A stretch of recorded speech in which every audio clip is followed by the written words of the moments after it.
No, but Bhante, today I did some learning about caterpillar butterfly metamorphosis and what is the process for a caterpillar to become a butterfly.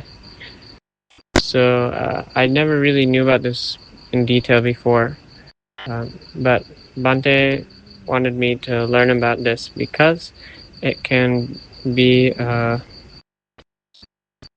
helpful for understanding also our own spiritual transformation.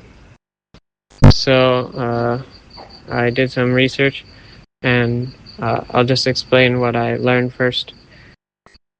Basically, the caterpillar butterfly life cycle starts as a small caterpillar, and its main purpose is only to become fatter.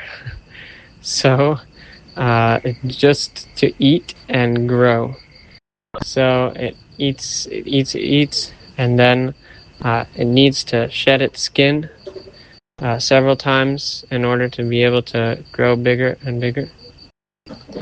And then after it does this eating cycle and shedding its skin about 5 times, then it's ready to go into metamorphosis to become a butterfly.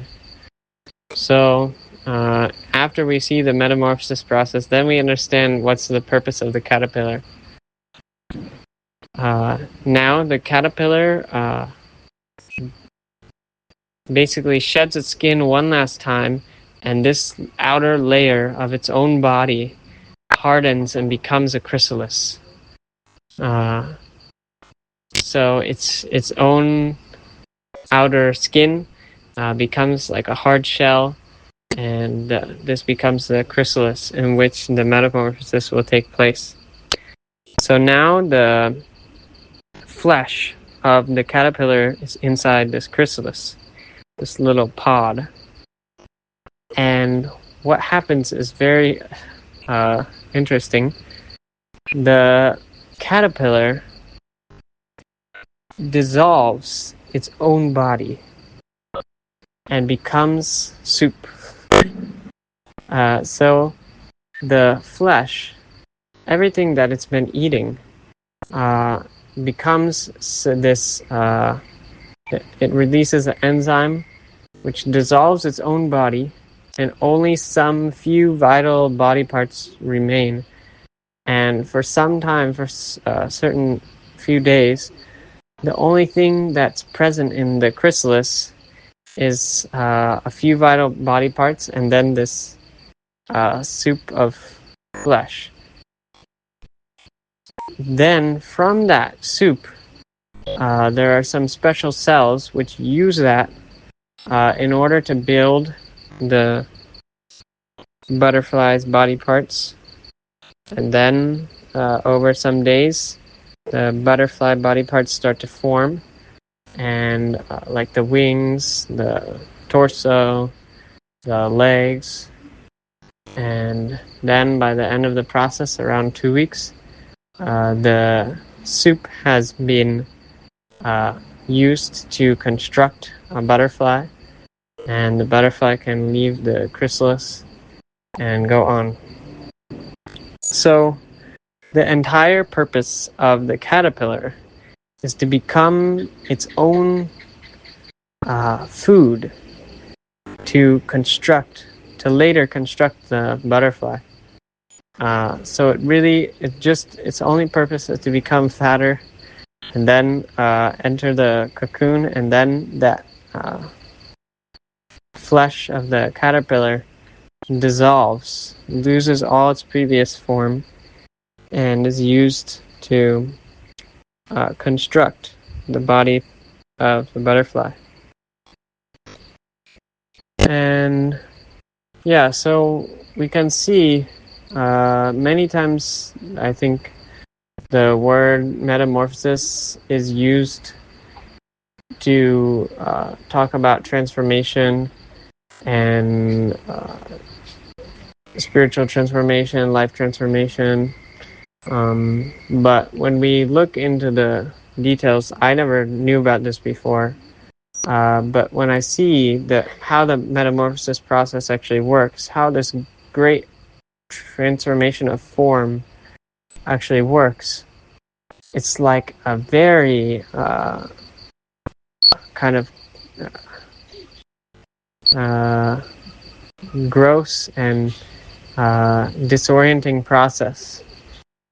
And for a living being to dissolve its own form, it's like completely giving up the previous existence, the previous identity, and becoming something totally different, and literally dissolving everything that it's been before, and only a small link is connecting it from this caterpillar form to the butterfly form, which is all happening inside the chrysalis.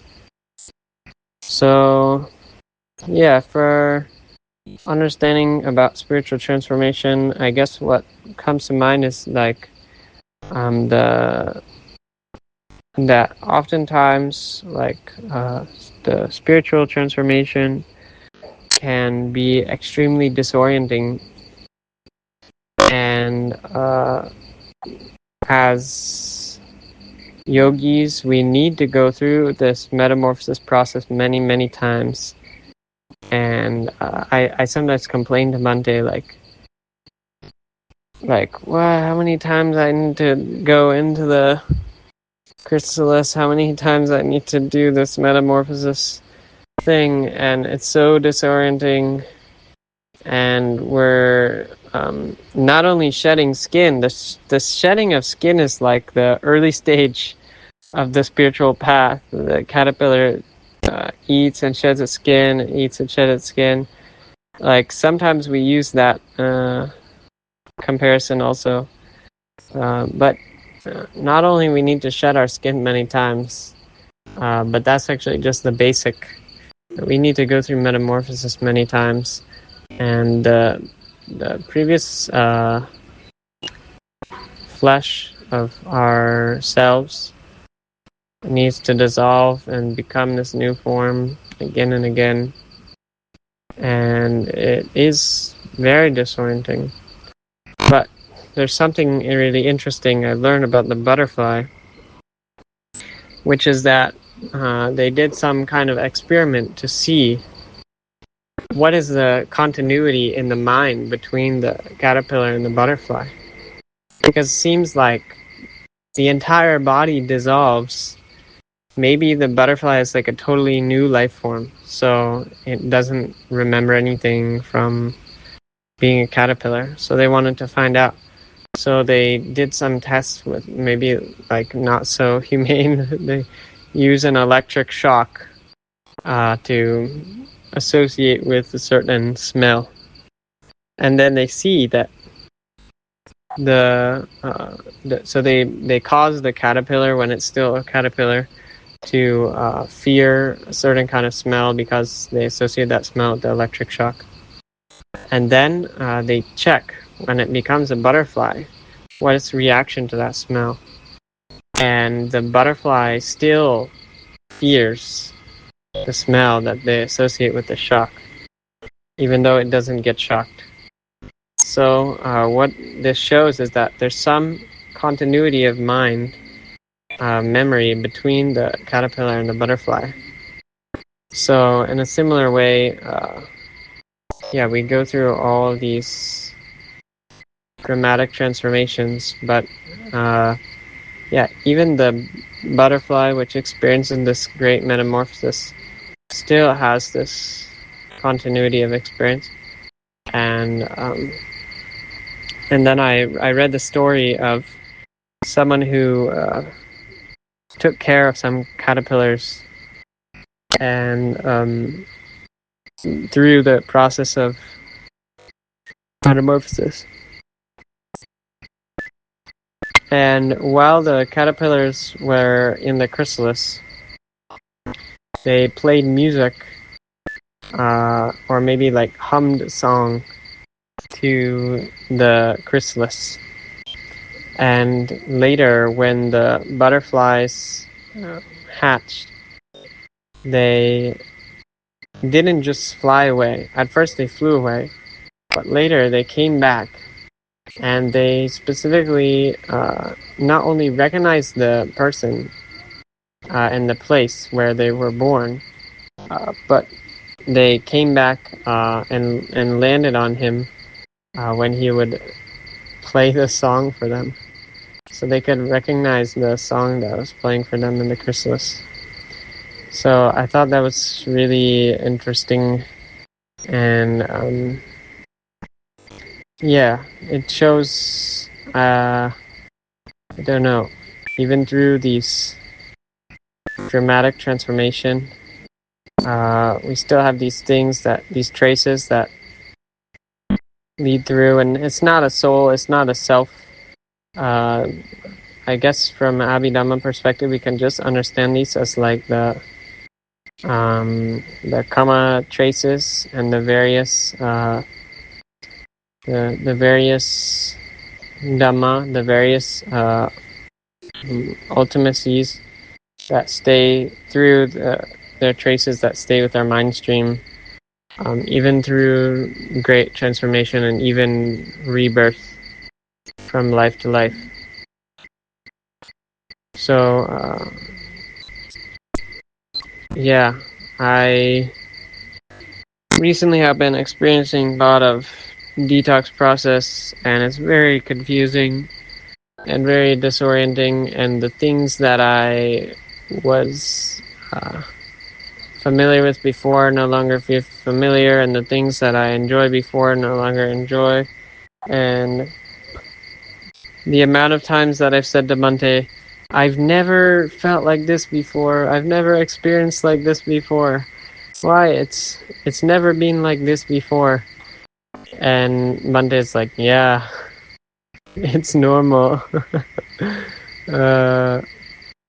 And I guess I don't need to be so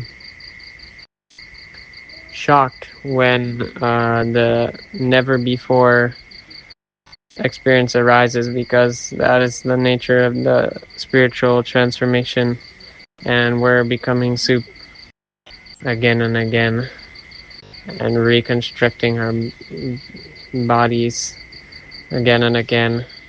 And if the caterpillar was afraid to experience what never experienced before, it would never become the butterfly. So need to tell myself it's normal, because right now a lot of the elements are changing. Specifically, previously I'm very water element dominant person, and recently some